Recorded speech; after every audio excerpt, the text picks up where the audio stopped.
Selam arkadaşlar. Bugün sizlere önerim Dostoyevski'nin Yer Altından Notlar kitabı. Kitapta isimsiz bir karakterin düşüncelerini ve hikayesini okuyoruz. 2 bölümden oluşuyor kitap. İlk bölümün adı Yeraltı, ikinci bölümün adı Notlar. Yeraltı bölümünde bu isimsiz karakterimizin yalnızlığını ve düşünce silsilesini okuyoruz. Notlar bölümünde de aynı karakterin kısa bir öyküsünü okuyoruz. Ve biraz karakterimizden bahsedecek olursak dediğim gibi isimsiz bir karakter ve hastalıklı, saplantılı, bipolar bozukluğu olan yani sürekli ruh hali değişen ve bu değişik ruh hallerini de en uçlarda yaşayan bir karakter. Yani bazen kendisini bir böcek kadar bile değeri olmayan bir adam olarak görüyor. Bazen de kendisini çok değerli görüp diğer herkese aptal gözüyle bakıyor. Yani çok ortası olmayan bir karakter. İlk bölümü okurken bazen birbiriyle alakasız şeyler okuyormuşsunuz hissine kapılabilirsiniz. Şahsen bende öyle oldu. O da bence şundan kaynaklanıyor. Demiştim ya karakterin düşüncelerini okuyoruz diye. Hani bazen biz de kendi kendimize dalıp düşünürken konu konuyu açar da kendimizi çok farklı bir şey düşünürken buluruz ya.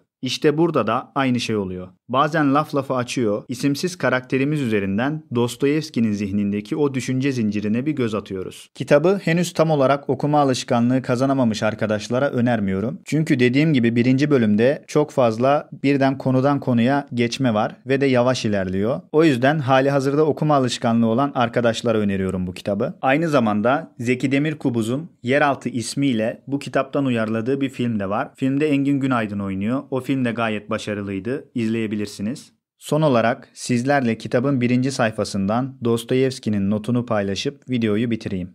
Gerek notlar yazarının, gerek notların tamamen hayal mahsulü olduğu şüphesizdir. Bununla beraber çevremizdeki insanlar üzerinde biraz düşünülürse bu notların yazarı gibi şahısların aramızda bulunmasının yalnız mümkün değil, muhakkak olduğu anlaşılır. Ben sadece pek yakın bir zamanın sıradan bir tipini daha açık olarak kamu huzuruna çıkarmak istedim. Bu henüz hayatta olan kuşağın tiplerinden biridir. Yeraltı adı verilen bölümde bu şahıs kendisini, fikirlerini tanıtırken neden muhitimizde yer aldığını ve bunun neden kaçınılmaz olduğunu açıklamak ister gibidir. İkinci bölümde ise bu şahsın hayatına ait bazı olayları anlatan gerçek notlar yer almaktadır.